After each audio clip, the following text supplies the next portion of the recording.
Hello and welcome back to my Samurai Jack Retrospective. I'm your host, That Minnesotan Guy. Alright folks, today we get to look at an anthology episode. For this review, I'll take a look at each individual story and tell you my thoughts at the end of each one. Now let's review Samurai Jack Episode 15, Jack Tales.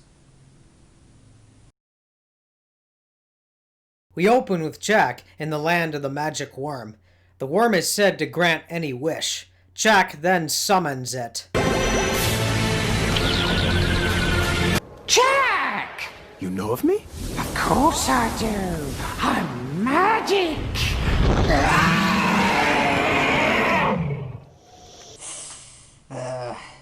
I really don't want to know what the worm was eating.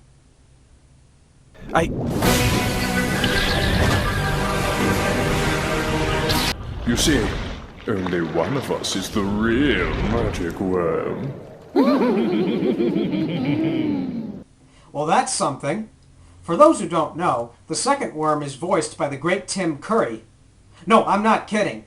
The original Pennywise, the dancing clown, voices a worm. The two worms tell Jack that only one of them is magical, while the other will eat him for 500 years. Well, at least the worm is not the Sarlacc pit from Return of the Jedi. The worms then tell Jack a knock-knock joke. Jack goes along with it until he gets fed up with their game. A new question is then asked. What's your favorite color? Well, my favorite color is blue. No, it's green. No, it's black. No, it's red.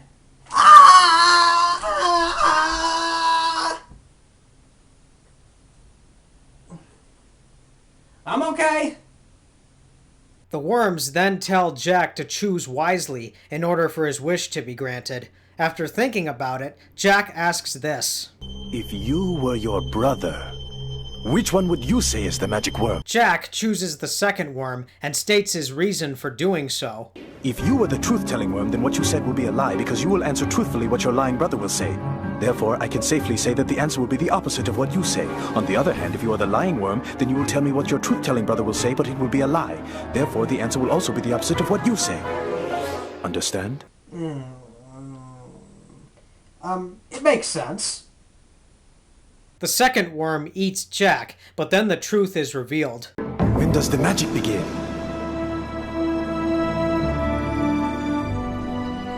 There's no magic, is there? So that was Tale 1, the worm. I liked the creature design for the worms and their somewhat mischievous nature. Jack does well in this episode, but perhaps he should have seen what was coming given the way the worms acted.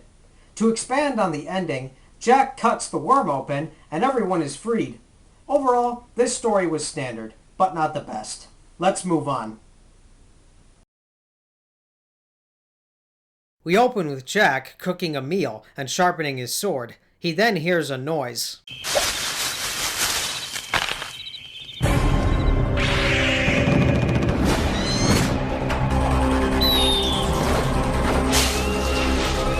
Well, Jack, at least it wasn't the Owl Man. A family then meets Jack and states that they are lost. Jack offers to share his food with them. Call me crazy, but if you see a family with a cranky grandma and a Frankenstein monster at their side, do your best and keep your distance from them. Our village was attacked and destroyed by robot bandits. They have been hiding in these woods, hoping the bandits wouldn't find us. It has been a long time since we have eaten.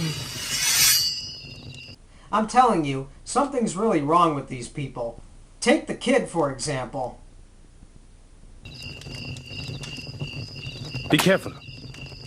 This sword is very sharp. You can hurt yourself. Don't believe me? Here's more proof for you.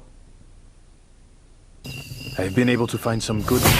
The family attacked Jack with the kid stealing his sword. Jack gets it back, but the family is determined to eat the metal. Give us the food and your life will be spared. You know what? This family is definitely threatening. Though, I find Leatherface and his family to be scarier than these people. Jack taunts the family with the sword, and after they attack a second time, the Frankenstein dude throws a rock at Jack. That was bad-ass! The woman lunges at Jack, but is cut in the face. Literally. That smell. It smells like metal. The whole family then turns on each other, and this gore fest is something you don't really see in cartoons anymore.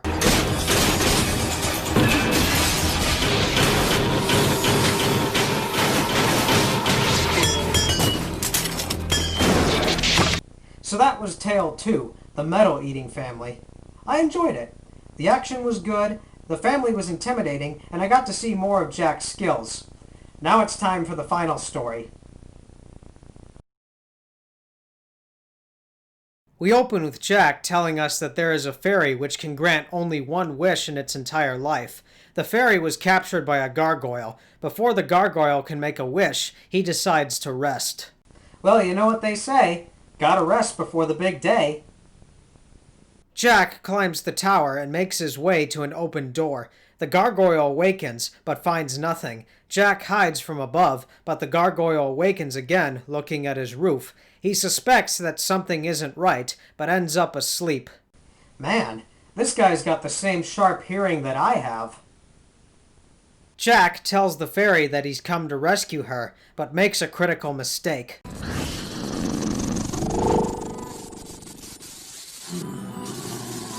Something that annoys me about this story is that the fairy is really bad at her attempts to warn Jack. But we'll get to that in a little bit. The fairy informs Jack of the gargoyle's key, and we get a suspenseful scene where Jack attempts to remove the key from him.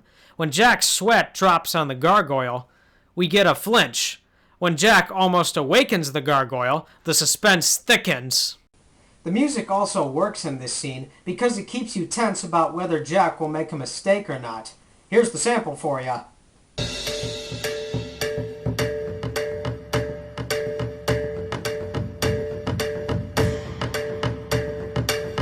Jack uses the key, but it doesn't work. The key makes too much noise, and the gargoyle awakens. He attacks and knocks Jack through a wall. Careful, Jack. This guy is strong. However, you'll need him alive in order to figure out how to free the fairy. The gargoyle can't free himself as Jack cuts his arms off.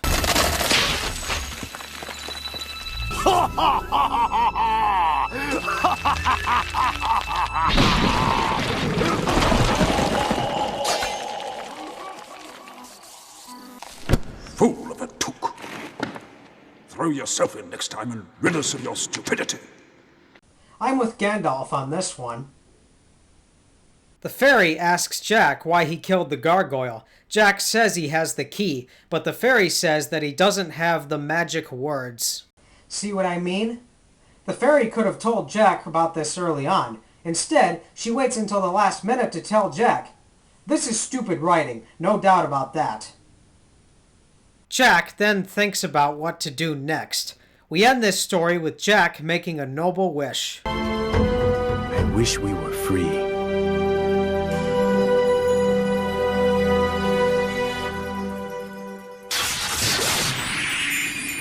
Wacha! So that was Tale 3, The Fairy and the Gargoyle. I liked the gargoyle's design, very demonic in my opinion. I enjoyed the suspenseful moment. Honestly though, the writing does feel weak. To sum up this anthology episode, I think it's watchable. However, the best anthology episode of Samurai Jack won't come till Season 4. But don't worry, we'll get there. Join me next time when I review Episode 16. Now just remember, folks, I make this show for fun. I'm That Minnesotan Guy, bringing you all quality entertainment since 1996. Or is it 1986? I don't know. I'll see y'all next time.